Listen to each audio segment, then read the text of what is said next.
Oh, hey there, Thirtless.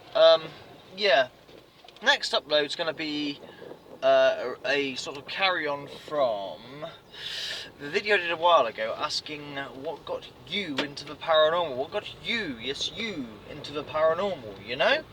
And hopefully, maybe, I'm going to pick somebody or two, if I can get the technology and the phone to do it, of course, to do a live one day and have you on to voice what got you into the paranormal, you see?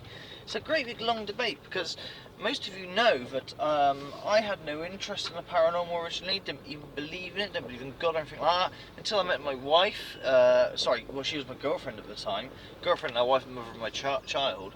I moved into a property where she said she had something and I laughed at her, and I wasn't really laughing too much longer, maybe a week or so, I can't remember exactly the exact time and date when I suddenly thought, oh my, what? But I'll never forget, wow, here we are, right?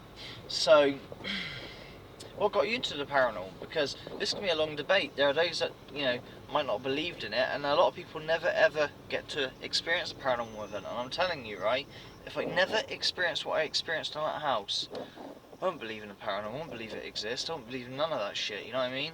You've got to experience it yourself to really believe it. I mean, there's the other end of the spectrum, there's those that, you know, believe in it but never have had an experience, but then something happens that is totally scientifically explainable or rational. They're like, oh, that's paranormal, yeah, you know, and so there's the other end of the spectrum as well, you know? It's such a hard thing to document and go into, and I really understand why the scientific community doesn't really take it seriously, because it's so difficult to sort the wheat from the chaff, I guess. And then you've got other, well, most dickheads, as most people, uploading evidence that isn't evidence and easily explained, whether it's to do with your cameras, not understanding where your camera works, through to fucking, you know, MP3 files on decorated guitar amps. It goes on and on and on. It's called the paranormal for a reason. Paranormal, not really normal. It doesn't really happen often. If it happened often all the time that much, it'd just be called normal, wouldn't it? I guess not, no. But it does exist. I can tell you this because I've had first-hand experience, not just once, not just twice, but many a time at a certain property.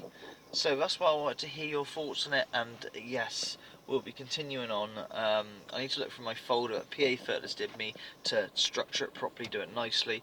No, this isn't going to increase my sub count or get me views. I don't really care about that, but, you know, it doesn't matter, because I was shadow banned since Huff and Hope destroyed my channel in the first place. When it came back, it was clearly ring fenced, judging by the activity on the channel after, and what certain videos were just climbing and climbing and suddenly stopped like a dead end. Very strange. But I don't care about that. So why don't you just start again, build a new channel? You get, because I don't really care. Cult classic, bestseller. Hey, hidden gem in the rough, whatever you want to call it. Don't bother me, I've got my list. But just remember, a lot of the time you might not get a notification, so please check back on my channel if you're interested in my quality content. See you later, Firtless, much love.